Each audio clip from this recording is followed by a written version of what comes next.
Magandang araw po sa inyong lahat mga kaibigan, mga taga-subaybay. Sa pasimula po ng ating pag-aaral ngayon ay nais ko pong basahin sa inyo ang isang talata sa Bible sa aklat ng Revelation, chapter 14 verse 8. Ganito po ang nakalagay, "At isa pang anghel, ang pangalawa, ay sumunod na nagsasabi, Bumagsak, bumagsak ang dakilang Babilonya na siyang nagpainom sa lahat ng mga bansa ng alak ng puot ng kanyang pakikiapid." Ito pong mensahe na ito mga kababayan, Babylon is fallen. Bumagsak, bumagsak ang dakilang Babilonya. Ito po'y bahagi ng triple message na ipapangaral sa buong mundo habang tinatatakan yung 144,000. Again, yung 144,000, sila yung mga taong tatatakan ng seal of God bago ibuhos yung mga salot sa lupa o yung Great Tribulation. At kung gusto nyo pong malaman yung tungkol sa kanila, pwede nyo pong balikan yung ating pag-aaral tungkol sa 144,000 sa episode number 20. Nasa description box po ang link. So bago makumpleto yung 144,000, one of the end time messages is Babylon is fallen. Pero baka may magtanong sa inyo, di ba ang imperyong Babylonia is matagal nang wala, matagal nang bumagsak? That's already a part of the world's ancient history. So bakit sinasabi mo pa na isa sa mga end time message is tungkol sa Babylon? Kasi po, ang salitang Babylon ay nag-a-apply sa dalawang kahulugan. The literal Babylon and the spiritual Babylon. Yung literal Babylon, yun po yung matagal nang wala. Bumagsak yun way back 549 BC nang sakupin ni King Cyrus ang Babylon Empire. So, ang concern natin ngayon ay yung spiritual Babylon na. Pero para makilala natin kung nasaan yung spiritual Babylon at ano ba itong spiritual Babylon, of course, we must look back dun sa literal Babylon.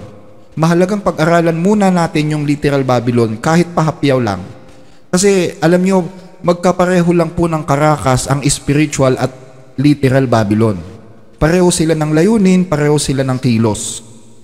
So dito sa aklat ni Daniel, chapter 5 verse 24 hanggang 28, ganito po ang sabi ng Biblia. Nang magkagayon, ang bahagi nga ng kamay ay sinugo mula sa harap niya, at ang sulat na ito'y nalagda. At ito ang sulat na nalagda, Mene, Mene, Tekel, Upharsin. Ito ang kahulugan ng bagay. Mene, binilang ng Diyos ang iyong kaharian at niwakasan. Tekel, ikaw ay tinimbang sa timbangan at ikaw ay nasumpong ang kulang. Peres, ang iyong kaharian ay hinati at ibinigay sa mga taga-Media at taga-Persia. So, kung alam niyo yung kasabihan na writings on the wall, nagkaroon ng literal na writings on the wall nung panahon ni Daniel. Nakalagay, Mene, Mene, Tekel, Upharsin. So, ano daw ibig sabihin ng Mene? Mene means, binilang ng Diyos ang iyong kaharian at niwakasan. God hath numbered thy kingdom and finished it. Ang tanong, bakit dalawang beses binanggit yung Mene? So kung isasali natin yan sa English, God hath numbered thy kingdom and finished it. God hath numbered thy kingdom and finished it. So bakit dalawang beses siyang binanggit? Kasi po, ang imperyong Babylonia, nahahati po yan sa dalawang sistema.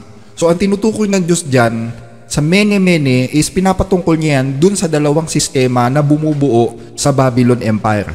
Ano ba yung dalawang sistema na bumubuo sa Babylon Empire? Yan po yung secular system at yung religious system. Yung secular system, pinamumunuan po yan ng gobyerno. Kumbaga yan ang state, yung secular system. Yung religious system naman, yun mismo yung religious side ng Babylon. Kambal po yan. Sa imperyong Babylon, lagi pong magkasanib ang estado at ang relihiyon. Magkasanib puwersa ang church and state. So nung time na ibigay yung prophecy na Mene, Mene, Tekel, Upharsin, yun po yung time na ang namumuno sa estado o sa gobyerno ng Babylonia ay si Belshazzar. Pangalan niya ay Belshazzar. Yung tatay niya, si Nabonidus, yun naman ang namumuno sa relihiyon. So again, ang namumuno sa state is si Belshazzar at yung tatay niya na si Nabonidus naman ang namumuno sa religion. Si Belshazzar ang tumatayong protektor ng kanyang ama. At noon, lahat ng dinadala sa imperyong Babylonia, aside from becoming a citizen of Babylon Empire, obligado din silang pag-aralan o matutunan ang relihiyon ng Babylonia. So, again, sabi ko nga sa inyo, kambal kasi ang estado at ang gobyerno. At ang estado ang tumatayong protektor ng gobyerno. So, itong relihiyon ng Babylonia, ito po'y nag-umpisa sa panahon pa po ni Nimrod. Sino si Nimrod? Well, kung kayo po ay nagbabasa ng Biblia, si Nimrod po ang kauna-unahang emperador at conqueror sa kasaysayan ng mundo. He is the first empire builder and conqueror in the history of the world. At siya po ang namuno nung time na itinatayo yung Tower of Babel o yung Torre ni Babel. So kung gusto niyo pong mapanood yung kwento ni Nimrod, kung anong klaseng tao siya, nasa description box din po ang link. So ngayon, itong Nimrod, bakit nga ba niya itinayo ang Torre ni Babel? Yung Babel, dyan po nanggaling yung pangalang Babylonia. Bakit niya itinayo ang Torre ni Babel? Kasi po, hindi sila naniniwala sa sinasabi ng Diyos. Ang sabi ng Diyos, hindi ko nagugunawin pa ang mundo sa pamamagitan ng baha. Remember the Noah's flood? Diba? Na ang Diyos is binaha niya ang buong mundo hanggang sa mamatay lahat ng tao, 8 tao lang ang natira. So si Nimrod, hindi siya naniniwala sa sinabi ng Diyos na hindi nababahain ng tubig ang lupa eh. At dahil hindi sila naniniwala, nagtayo sila ng isang tore na pagkataas-taas, abot hanggang langit. Hindi lang para gawing sentro ng buong imperyo, kundi para maging takbuhan ng mga tao in case na magkaroon ng baha. Nakuha nyo mga kababayan, kaya ganun kataas yun eh. So dito makikita ninyo mga kababayan na ang pundasyon ng Babylonia, una, is kawalan ng paniniwala sa salita ng Diyos. Hindi sila naniniwala sa salita ng Diyos. Tandaan nyo mga kababayan, nireject ng Babylonia ang salita ng Diyos at hindi sila naniwala. Kaya nagpatayo sila ng isang tore na nagsisilbing rallying point or emblem ng kanilang kaharian. At saka puntahan yan, kumbaga shelter or safeguard yan in case na magkaroon daw ulit ng baha. So, imbis na maniwala sila sa Diyos, they don't believe in the Word of God, so they are taking care of themselves. Yun po ang ibig sabihin yan. At yan po ang pundasyon ng Babylonia. Kaya ang ibig sabihin ng pangalan ni Nimrod ay rebel. Yung pangalan niya means rebel dahil siya po ay rebelde sa Diyos. Ayaw niyang umugnay sa Diyos. Gusto niyang magtatag ng isang universal empire na hindi umaasa sa Diyos. Ano ibig sabihin nito? Si Nimrod po ang kauna-unahang tao sa mundo na nag-ambisyong ipasailalim ang buong mundo sa one world government. Kaso hindi nagtagumpay si Nimrod na ma-establish ang one world government nung time niya dahil sinira ng Diyos yung kanilang tore at pinaghiwa-hiwalay ang mga tao nung pag-iba-ibahin ng Diyos yung kanilang mga wika. So syempre nag-iba-iba yung mga wika, nabawasan yung populasyon nung mga nasasakupan ni Nimrod. So ano ibig sabihin yan mga kababayan? Ayaw ng Diyos, tutol ang Diyos sa isang one world government. Simple as that. Kaya nga sila pinaghiwa-hiwalay di ba? Paghihiwa-hiwalay yung ba naman sila kung gusto ng Diyos yung one world government ni Nimrod? Di ba? Ganun lang naman yung kasimple. So tanungin ko kayo mga kababayan, yun bang ambisyon ni Nimrod? Yan ba ang ambisyon ng mundo ngayon? Yes. Kaya nga merong United Nation Kaya nga may New World Order So the New World Order, the one world government, can be traced back the time of the first rebel who is Nimrod. Ang kauna-unahang antikristo pagkatapos ng flood is si Nimrod. Pero maliban sa kanya, ang pinakauna talaga si Cain. Remember, si Cain ay nagtayo ng isang lungsod para mag-gather niya lahat ng mga tao, maipon niya sa isang lugar at ipasailalim sa kanyang anak. Kaya nga yung pangalan ng city na kanyang itinayo ay Enoch.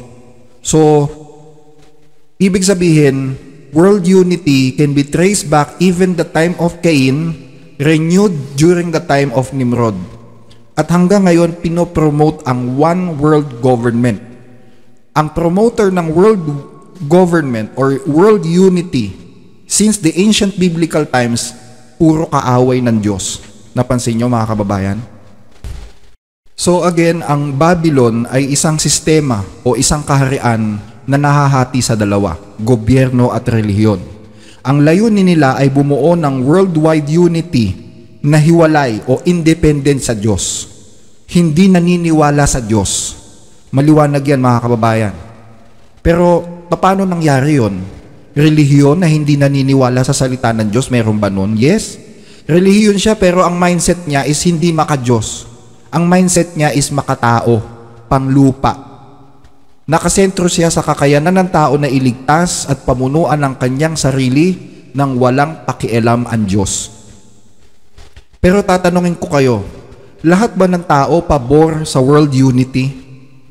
Palagay nyo lahat ng tao is in favor of one world government?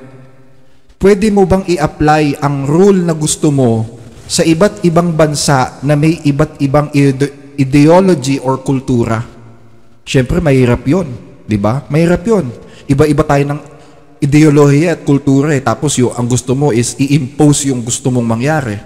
I think you will take a hard time to do that. Hindi lahat ng tao papabor sa rules na gustong ipatupad ng iilang mga tao lang.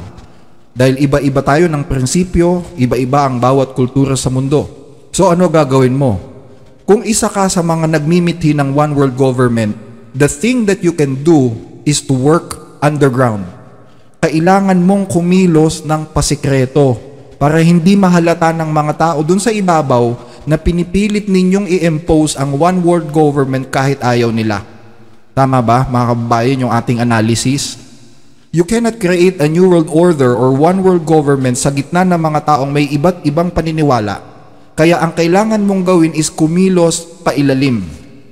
And that's the mission of the secret societies. Sino sa inyo yung pamilyar sa mga secret societies? Yung mga secret societies, para sa kaalaman ninyo, yan po ay mga powerful organization sa mundo na may sikretong ginagawa. Kaya nga sila tinawag na secret societies . Posibleng naririnig na ninyo yung kanilang pangalan, pero wala tayong masyadong alam sa kanilang layunin at mga ginagawa. Tama? Halimbawa, yung Illuminati. Madalas nyong naririnig yan, yung Illuminati. Pero ang tanong, alam nyo ba kung anong meron dyan? Alam nyo ba kung anong mga layunin ng Illuminati? Ano pa? Yung Skull and Bones. Naririnig nyo na siguro yung Skull and Bones, lalo na yung mga mahilig mag-aral ng politics dyan. Pero ang tanong, alam nyo ba kung ano ginagawa sa Skull and Bones? Diba? Pero wag kayo, mga kababayan, ang mga members ng mga secret societies ay mga hindi birong mga tao. Ang mga miyembro dyan ay mga makapangyarihang mga tao, mga influential persons sa mundo. At isa sa mga pinakapopular na society sa mundo na ang mga miyembro ay mga powerful na tao mula pa noon hanggang sa ating panahon is yung organisasyon na kung tawagin ay Freemasonry. Yung mga Mason. Freemasonry, an ancient fraternity shrouded in mystery. With roots stretching back to the medieval stonemasons, its age-old traditions have remained virtually unchanged for centuries. Malamang naririnig nyo na din sila, pero ang tanong, gaano kalaki ang alam ninyo sa mga Mason? Very limited, tama? Pero hindi ba kayo nagtataka? Halos lahat ng mga powerful na tao at pinakamay-impluwensyang tao sa mundo, pati sa kasaysayan ng mundo, miyembro ng Mason.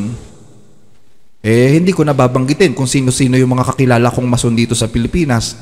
Pero sa kasaysayan ng mundo, kilalang Mason si Napoleon Bonaparte, si former President Benjamin Franklin, George Washington, Prime Minister Winston Churchill sa Britain, pati nga yung musikerong si Wolfgang Amadeus Mozart.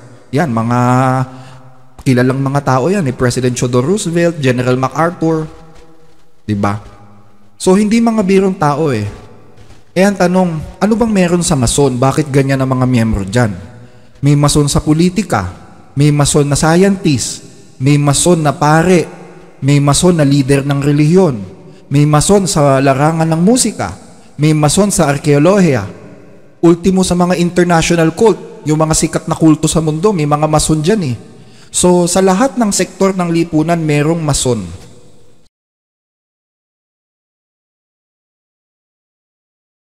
Sa relihiyon, alam nyo ba na ang founder ng Mormon ay Mason? Ang founder ng Jehovah's Witness ay Mason.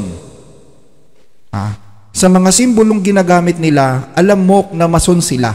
Kasi may mga simbolong ginagamit ang mga Mason to transcribe their message secretly. May mga kahulugan yung mga symbols ng mga Mason na sila-sila lang ang nagkakaintindihan. Ang Illuminati ay bahagi rin po ng Mason yan. May Mason na Hudyo or yung tinatawag na Jewish Masonic Lodges. May Mason na Muslim, baka akala nyo. Meron ding Mason na Kristiyano. may mason na protestante, may mason na katoliko. At ang mga miyembro dyan ay mga elite na tao like banking personalities, business elites. Alam nyo, pati nga yung organisasyon ng mga relihiyon sa mundo na tinatawag na World Council of Churches, kahit dun may mga mason din Magtataka ka lang kasi yung mga politiko, kung titingnan mo, magkakalaban sila, di ba? Magkakaiba ang partido nila. Nagsisiraan sila sa harap ng mga tao. Nagsisiraan sila sa harap ng mga tao pero miyembro sila ng iisang Masonic Brotherhood. Hindi ba kayo nagtataka doon, mga kababayan? Ang tanong, ano ba itong organisasyon na ito? Ano ba yung Freemasonry? Well, kung magsasaliksik tayo, dito po sa isang aklat na pinamagatang En Route to Global Occupation na isinulat ng isang researcher sa field ng New World Order, dito po sa page 94, base sa kanyang research, ang Freemasonry daw ay katumbas ng Illuminati. At lahat sila ay nag-uugat sa mga sinaunang religion ng Babylonia, Egypt, India, Persia, and Greece. So sa mga sinaunang relihiyon na kalaban ng Diyos, doon sila nag-originate. At kaya pala mayroong mga mason sa iba't ibang sektor. Kasi ang sabi dito sa aklat na ito, they infiltrate World Council of Churches, international banking elite, American and European political societies, and even Marxism. Marxism, ibig sabihin yung communism. Nakita nyo mga kababayan, in-infiltrate nila lahat ito. So, hindi tayo masyadong magpopoko sa mga mason at sa Illuminati. Sa susunod na pagtalakay, kung loloobin ng Panginoon, itatapik natin sila. So, balik tayo dun sa spiritual Babylon na binabanggit sa Apokalipsis. Ang sabi po dito sa Revelations chapter 17 verse 3 hanggang 5, "At ako'y kanyang dinalang nasa espiritu sa isang ilang, at nakita ko ang isang babae na nakasakay sa isang halimaw na pula, na puno ng mga pangalan ng kalapastanganan na may 7 ulo at 10 sungay. Ang babae ay nakadamit ng kulay ube at ng matingkad na pula. Nagagayakan siya ng ginto at ng mga mahalagang bato at mga perlas. At hawak sa kanyang kamay ay isang kopang ginto na puno ng mga karumaldumal at mga bagay na madudumi ng kanyang pakikiapid. At sa kanyang noo ay nakasulat ang isang pangalan, ang isang hiwaga, Dakilang Babylonia, ina ng mga mahalay na babae at ng mga karumaldumal sa lupa." So dito mga kababayan, mayroon tinutukoy na babae. Nakasakay daw siya sa halimaw na pula. Nagagayakan siya ng ginto, perlas at mga mamahaling bato. So mayaman itong babaeng ito. Ano to? Trilyonaryo to o bilyonaryo. At yung kanyang pangalan nakasulat sa kanya noo. Ang sabi, Dakilang Babylonia, ina ng mga mahahalay na babae at ng mga karumaldumal sa lupa. So itong babaeng ito ay walang iba kundi yung spiritual na Babylonia na pinag-uusapan natin. Hindi po ito yung literal na Babylonia. Ang tanong, sino ba yung babae na yan? Pakinggan ninyo dito sa chapter or sa verse 18. Ang babae na iyong nakita ay ang dakilang bayan na naghahari sa mga hari sa lupa. Bayan pala ito Bayan pala siya. She is a city. Pero, hindi siya literal na city, mga kapatid. Tandaan nyo, hindi ito literal na Babylonia. So, this is not a literal city. Siya ay isang spiritual na city o spiritual na bayan. At sa Biblia, pag sinabing bayang spiritual, tumutukoy po yan sa isang relihiyon, sa church. Pakinggan ninyo dito sa chapter 2 verse 9 ng 1 Peter.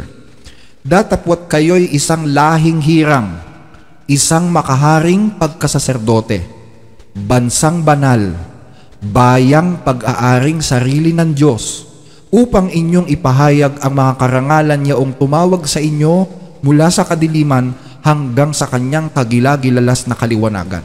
See? So the Christian church during the time of the apostle was called a holy city, bayang banal, bayang pag-aaring sarili ng Diyos. Itong babaeng ito na nasa Apokalipsis na ang pangalan ay Babylonia, siya naman ay isang bayang madumi. So siya po ay isang church. Pareho lang din nung binasa natin sa 1 Peter, she is a church pero hindi siya holy. Siya ay church na defiled. Church na punong-puno ng mga kasuklam-suklam na bagay sa lupa. At ang sabi, itong church daw na ito ay naghahari sa mga hari sa lupa. O mag-isip kayo ngayon ng isang church na nagahari sa mga hari sa lupa. At nabanggit natin kanina na karamihan sa mga world leaders, sa mga most powerful person dito sa mundo ay mga miyembro ng Mason. They are members of the Freemasonry. At itong mga leader na ito, ang sabi, parokyano daw sila nitong babae. Parokyano sila ng church. Ulitin natin yung verse 3, sapagkat lahat ng mga bansa ay uminom ng alak ng galit ng kanyang pakikiapid.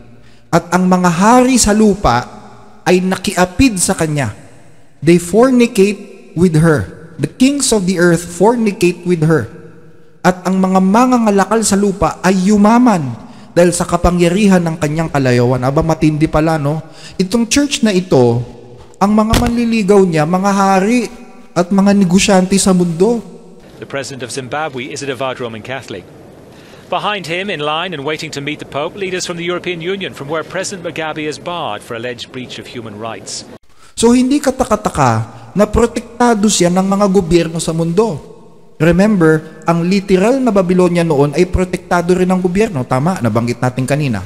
So ganun din, itong spiritual Babylon na kumakatawan sa isang maduming church na naghahari sa mundo, ganun din, protektado rin ng gobyerno. Kasi pala, yung mga manliligaw niya, mga hari sa lupa at mga negosyante. Diba? So, mag-isip kayo ngayon, anong relihiyon ang iginagalang, sinusunod at sikat sa mundo? Muslim ba? Sa palagay nyo, Muslim ba? O baka naman Buddhism? Baka naman Zoroastrianism? O baka naman yung mga Hindu? Kung nirerespeto yung mga yan, ang tanong, sinusunod ba naman sila? At kung nirerespeto at sinusunod sila, paano pa kaya yung Papa sa Roma kumpara sa kanila, di ba? Baka may magagalit na naman, nag-aakusa ka na naman, brother. Naninira ka na naman. Hindi po ako naninira, mga kababayan. Kahit kayo, manood kayo ng balita, lantad sa mga mata ninyo kung anong reliyon ang pinoprotektahan, sinusunod, iginagalang ng lahat ng mga leader sa mundo. Ano bang religion ang may regular audience mula sa mga world leader? Binibisita ng mga negosyante. Meron din siyang audience sa mga international businessman. Meron din siyang audience sa mga leader ng iba't ibang relihiyon sa mundo. Hinahalikan pa nga yung kamay niya Diba? Present Reverend Wesley Granberg Michelson, the General Secretary of the Reformed Church in America. Your Holiness, may I present Reverend Dr. Clifton Kirkpatrick, the stated clerk of the General Assembly of the Presbyterian Church in the United States. Your Holiness, may I present Reverend Dr. William J. Shaw, President of the National Baptist Convention, United States.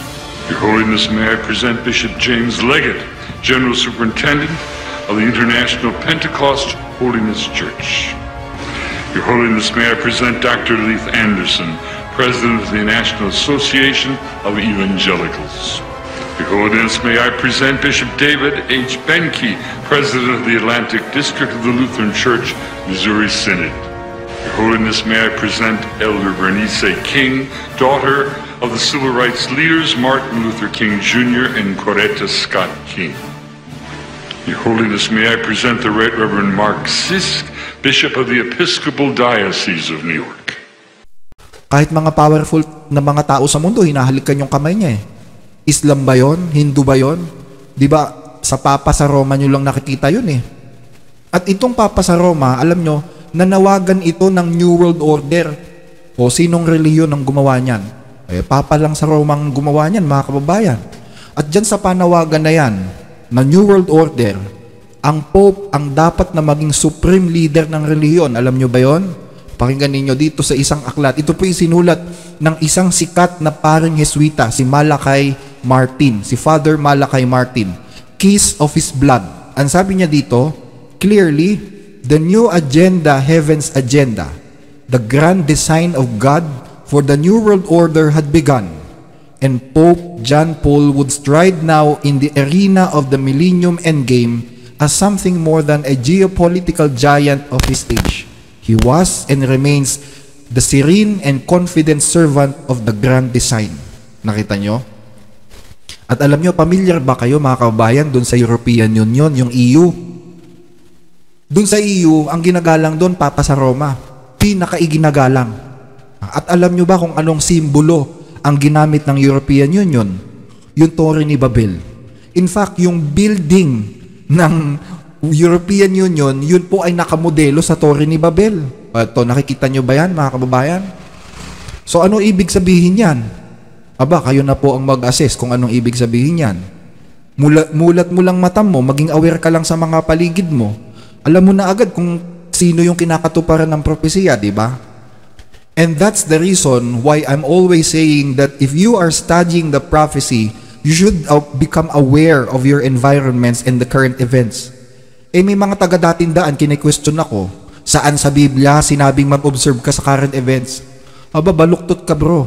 Paano mo malalaman kung anong nangyayari sa propesya, kung paano natutupad ang propesya kung hindi ka titingin sa current events? Diba? Kung hindi ka magbabasa ng history.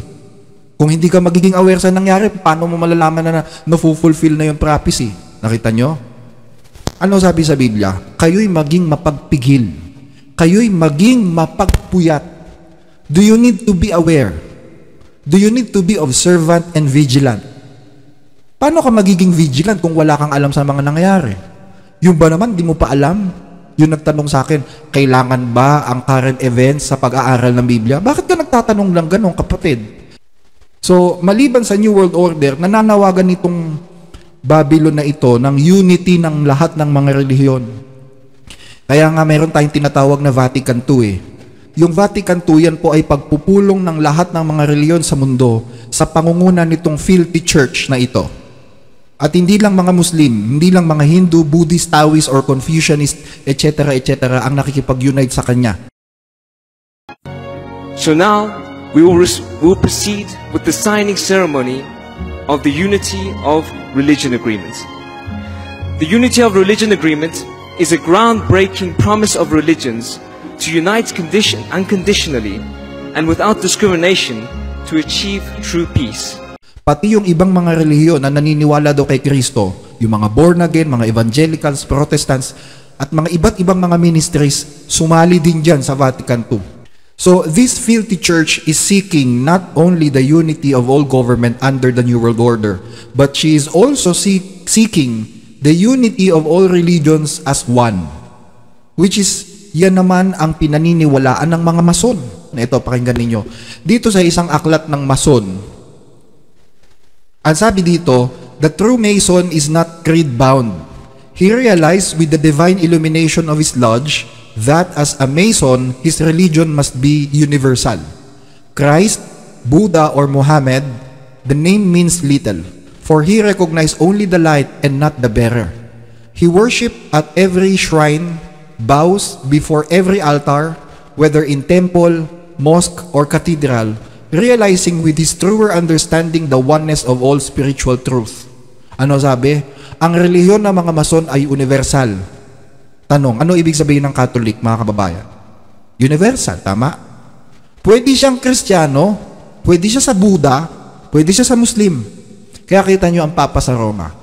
Ang Papa sa Roma tumanggap ng tilak sign. Alam nyo yung tilak sign? Yung tilak sign yun yung nilalagay sa noo ng mga Hindu. Ang ibig sabihin nun, kapag meron ka yan, tinatanggap mo ang Diyos-Diyos ang sinasamba ng mga Hindu. Tapos, hinahalikan niya pati yung Quran. Ano ba yung naturo sa Quran? Ang Quran, hindi kinikilala si Kristo na anak ng Diyos. Hindi rin naniniwala ang Quran na ipinako ang Panginoong Hesus para sa kapatawaran ng kasalanan ng mga tao sa mundo. Tapos hahalikan mo, leader ka ng Kristyanismo, hahalikan mo yung Quran. At hindi lang yon. Meron siyang encyclical letter na kung tawagin ay Fratelli Tutti. Fratelli Tutti, salitang Latin, ang ibig sabihin ay all brothers. Ibig sabihin, lahat ng religion, brother mo. Pwede ba yon? Pwede pa siguro kung sabihin mo na they are all your neighbors. Love thy neighbor. Pero brother, magkaiba yon. Magkaiba ang salitang neighbor at brother. Pag brother, ibig sabihin, kapareho mo ng pananampalataya. Diba?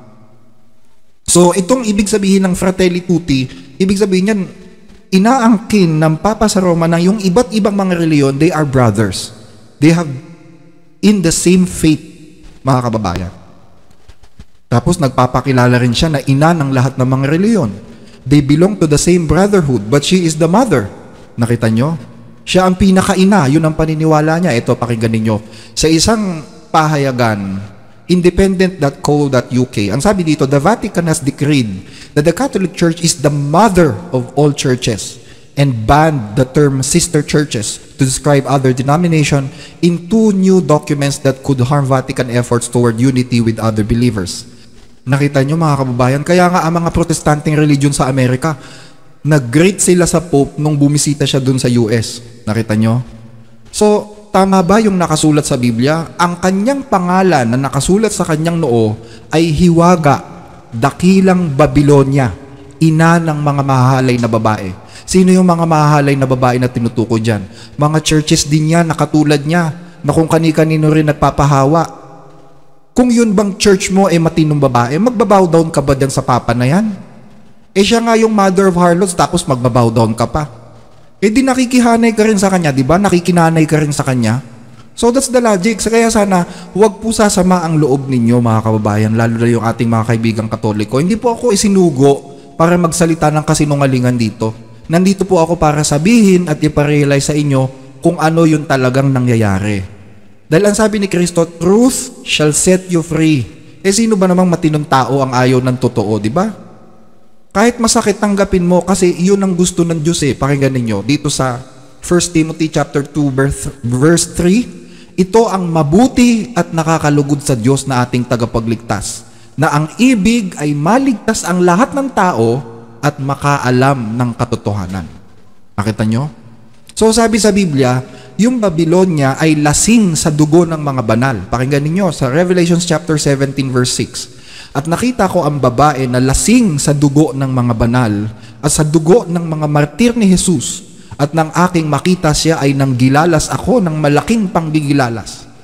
Tanong, alam nyo ba kung gaano karami ang ipinapatay ng simbahan noong panahon na naghahari ang Papa sa mundo? Naghari kasi ang Papa sa mundo noon At marami siyang ipinapatay na mga Bible-believing Christians. Kasi siya mismo, hindi siya naniniwala sa Biblia. At dahil siya ang supremo sa lahat ng mga reliyon, kahit sa lahat ng mga gobyerno, dapat lahat ng tao wag ding maniwala sa Biblia. Kaya nga, nagkaroon tayo ng tinatawag na separation of church and state kasi inabuso ng simbahan ng Papa sa Roma ang kapangyarihan at kinonsinti siya ng mga hari sa lupa.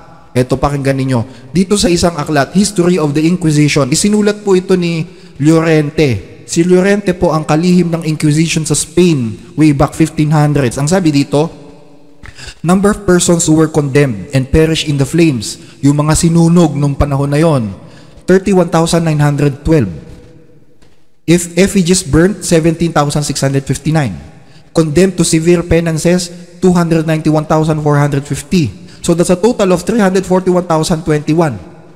Ito sa Spain lang ito mga kababayan sa Espanya lang ito. Wala pa tayong exact record kung gaano karami talagang ipinapatay ng simbahan sa buong mundo. Sa Latin America, sa Pilipinas, sa Africa, at sa iba't iba pang mga panig ng mundo. Yun lang nagpapatay kay Rizal, simbahan yun Ang nagpapatay kay Rizal ay ang simbahan sa pamamagitan ng Gobernador General ng Spanish government. Kasi inatake ni Rizal yung purgatorio at saka yung mga praile dun sa kanyang aklat na Noli Me Tangere et Ilfili. So pinatay si Rizal sa firing squad. Yung iba pa paano sila pinatay? Ito, panoorin nyo.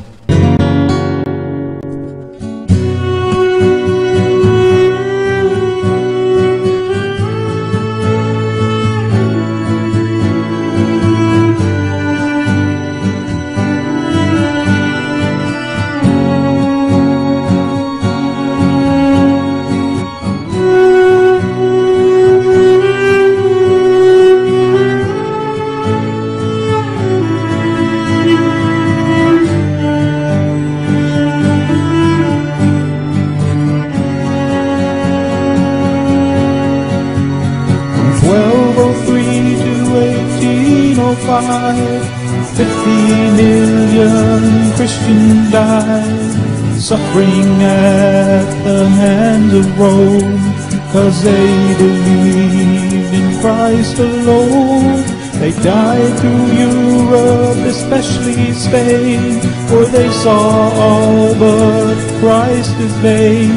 He suffered by his death for men, to save them from their awful sin. 600 years of martyred saints that history cannot erase. With iron heel and iron hand, the Roman popes rule the land.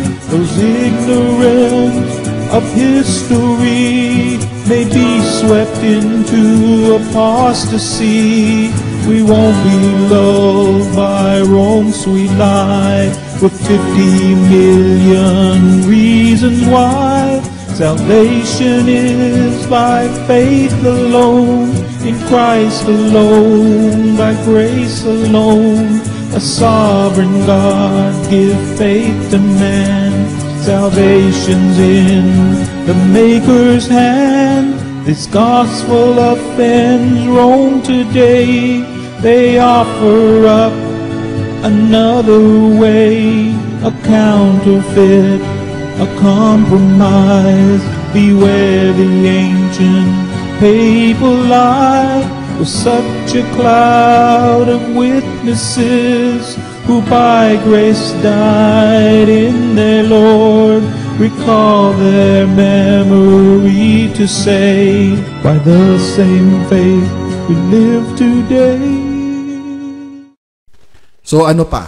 Nabanggit natin kanina na ang literal na Babylonia, especially nung panahon ni Nimrod, ayaw maniwala sa salita ng Diyos. Diba? Kaya nga sila nagpatayo ng tore. Kasi kanlungan daw yon para in case na may dumating na baha. So ibig sabihin, hindi sila naniniwala dun sa pangako ng Diyos na hindi niya napababahain ng lupa. Diba? Hindi naniniwala sa Diyos o sa salita ng Diyos ang imperyong Babylonia. Ito bang spiritual na Babylonia, ano pa niniwala sa salita ng Diyos? Ito, pakinggan ninyo. Catholic Record, September 1, 1923. The Catholic Church is above the Bible. Mas mataas daw ang simbahan kaysa sa Biblia. Kaya nga ipinagbawal ng simbahan ng Biblia. Ito, Council of Toulouse. Hindi tayo nag-iimbento dito, mga kababayan. Dokumentado lahat ito. So dito sa Wikipedia, para mas madali ninyong makita sa internet, ang sabi dito, we prohibit, ipinagbabawal namin, we prohibit also that the laity, sino yung laity? Yun yung mga karaniwang tao, should be permitted to have the books of the Old and New Testament. Nakita nyo? Pinagbabawal nila na yung mga karaniwang tao ay magkaroon ng kopya ng Old and New Testament, yung buong Biblia. Unless anyone from the motives of devotion should wish to have the Psalter or the Breviary of the Divine Offices or the Hours of the Blessed Virgin.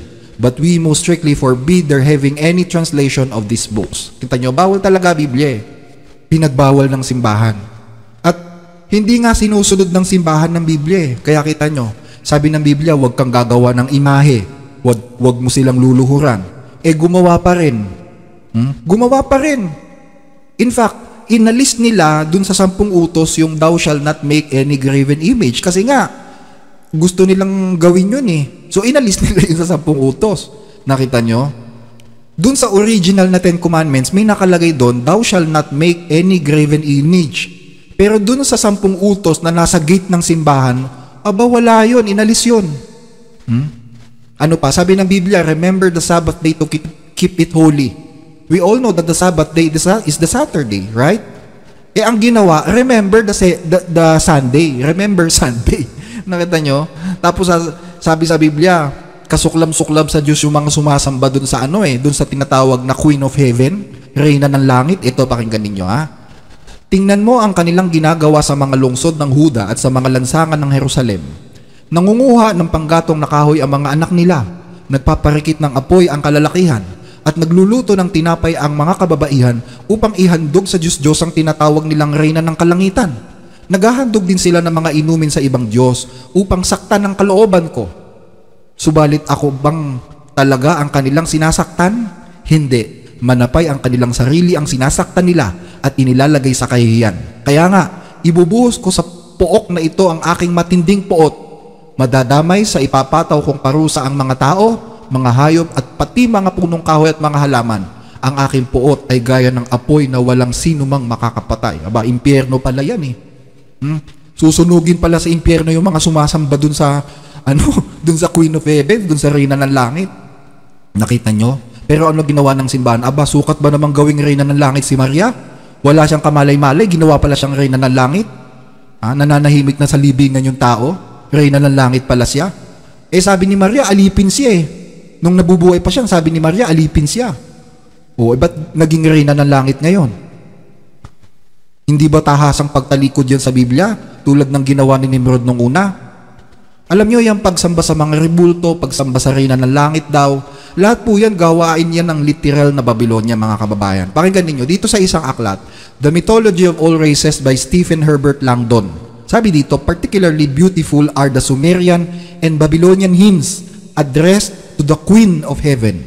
And although none of this religious literature of the cult of Alat, Astarte, Rusa, and Tike has survived in Aramaic, North Arabian Canaanitish, and Hebrew, it is certain that noble songs of this kind were sung by them to the goddess of the morning and evening star.